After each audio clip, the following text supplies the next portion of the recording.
Today in our lesson, we work on our intermediate course second unit here. What a story. First part 2.1. I will never forget that day. Goals. Here we have to talk about past experiences, use narrative forms, vocabulary and reading, describing past experience. Exercise 1. Look at the photo and the headline of the article and discuss the questions. Now look at the questions and try to discuss it with your partner.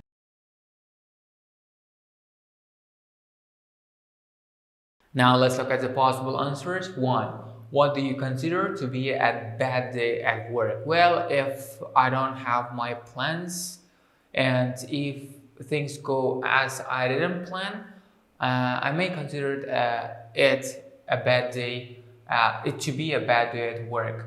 And how could a hip hop be related to a bad day at work? Maybe your job is related to water, and hippo stops you from working. It may be it may be connected with bad day at work. Exercise 2. Read the magazine article where your ideas close to what actually happened. Now look at the article and just look through this and compare your initial ideas with the situation happened here.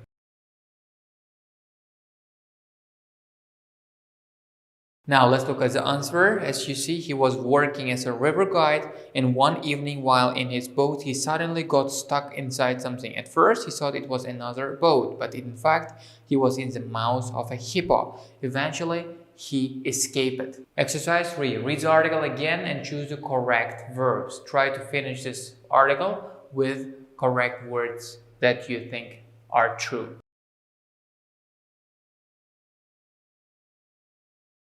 Now let's look at the answers. I will never forget that day. I've never expected that within a few hours I would be in a great danger. It was only then that I realized I was underwater. I remember looking up at the surface of the water and wondering which of us could hold his breath the longest. Meanwhile, the hippo had quietly disappeared. I believe, though, that I met him one more time. Being there obviously reminded me of what had happened. Then, just as we were going past the same place in the river, a huge hippo suddenly appeared. I screamed so loudly that those with me said they had never heard anything like that. I'm sure I recognize the same hippo, just still as angry. Exercise 4a. Complete the questions with verbs in the box. Now you look at the words in the box and complete the sentences and fill these gaps on your own, pausing the video.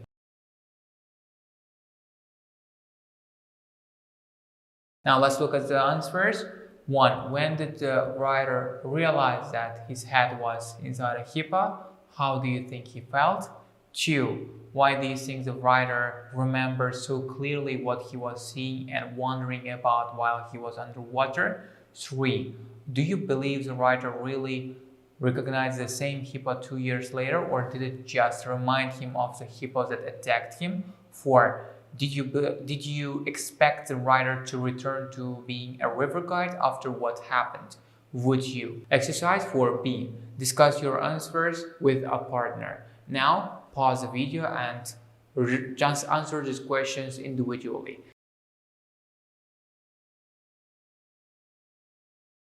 Now let's look at the possible answers.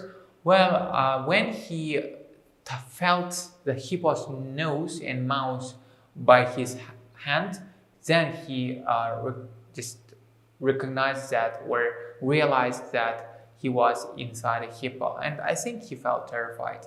And 2.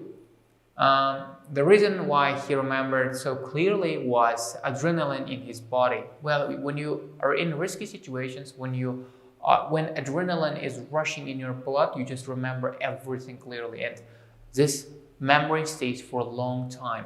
3. I believe that he saw the same hippo because hippos don't live in packs and hippos live individually. That's why one male or one animal tends to dominate one area for a long time. So that's why he saw the same hippo probably. And 4, I didn't expect him to go back to being a river guide. I don't think I would do it because it's a stupid decision, because you just almost died there, and you just have to give yourself even at least a chance, a second chance to live a normal life, because it's a risky and unstable job, and you should do something that gives you a meaning. Grammar and speaking narrative forms. Now we have to look at the narrative structures. Exercise 5. Work with a partner. Match verbs 1 to 5 to descriptions A to C. Pause video and try to do this exercise on your own.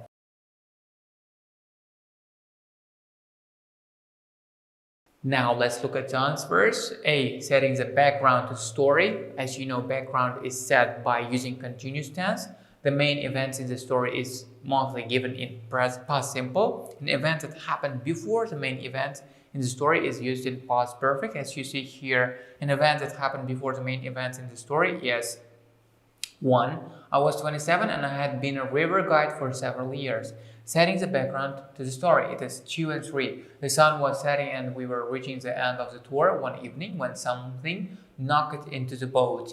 And the main events in the story, it is 4 and 5. Something knocked into the boat. Thinking it was the other boat, I turned around to push it away. Exercise 6A. Read the grammar focus box to check your ideas. Now read the grammar focus and check your ideas one more time.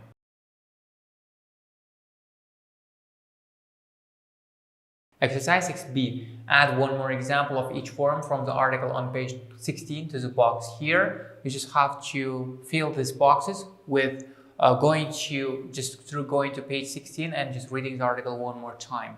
Grammar focus. Narrative forms.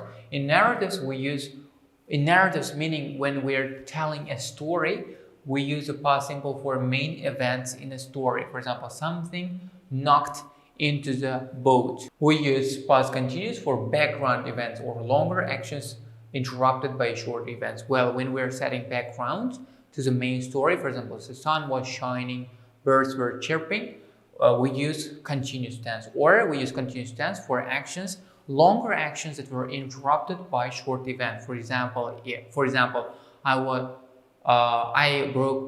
was playing football when I broke my leg. Where here the sun was setting, we were reaching the end of the tour one evening when something knocked into the boat. We use the past perfect for events that happened before the main past time when we are talking about. So we use present perfect, past perfect to talk about actions that happened before another action in the past, and mostly in the situation's main action. I was 27 and had been a river guide for several years. Exercise 7A. Complete the story with the correct form of the verbs in brackets. Now pause the video and try to do this exercise on your own in a written form.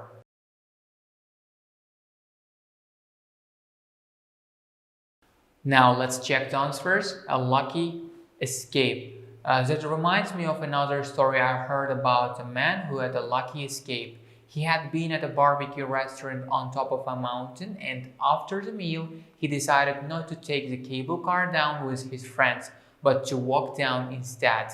While he was looking for the path, he fell into a stream and broke his leg.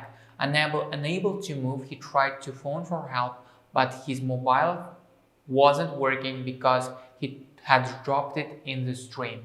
Knowing he was missing, teams of people were looking for him. But it was 24 days before they found him. Luckily, he had brought a bottle of barbecue sauce with him to the barbecue, and he survived by drinking water mixed with the barbecue sauce. Exercise 7B. Listen and check your answers. Listen to the audio and check your answers one more time. Audio 2.1. That reminds me of another story I heard about a man who had a lucky escape. He had been at a barbecue restaurant on top of a mountain, and after the meal, he decided not to take the cable car down with his friends, but to walk down instead. While he was looking for the path, he fell into a stream and broke his leg. Unable to move, he tried to phone for help, but his mobile wasn't working because he had dropped it in the stream. Knowing he was missing, teams of people were looking for him, but it was 24 days before they found him. Luckily, he'd brought a bottle of barbecue sauce with him to the barbecue, and he survived by drinking water mixed with the barbecue sauce. Exercise 7C. Work with a partner. What could the man have said about his lucky escape a few years later? Now, just think, consider what would man's comment or opinion would be on the situation after a few years later.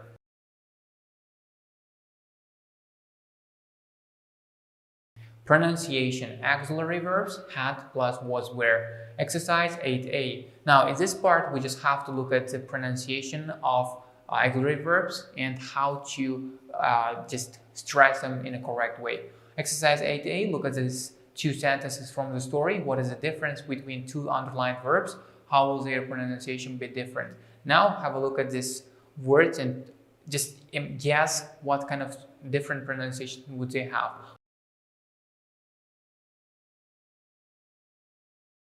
One, that reminds me of another story I have heard about a man who had a lucky escape. He'd been at the barbecue at the restaurant.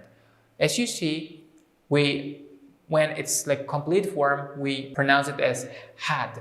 But when it's not, it's a short form contraction, we just pronounce it as d.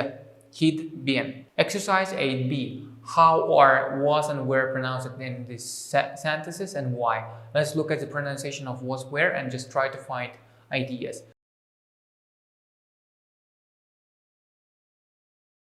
Three, while he was walking for the pass. 4, knowing what he was missing, teams of people were looking for him. Exercise 8C. Listen, check, and repeat. Listen to the audio, check your ideas, check your hypothesis one more time, and repeat the sentences on your own. Audio 2.2. 1. That reminds me of another story I heard about a man who had a lucky escape. 2. He'd been at a barbecue restaurant. 3. While he was looking for the path, 4. knowing he was missing, teams of people were looking for him. Exercise 9. Task. Work with a partner. Student A turned to page 126 and student B turned to page 132. That's the end of our lesson. See you in the next lessons.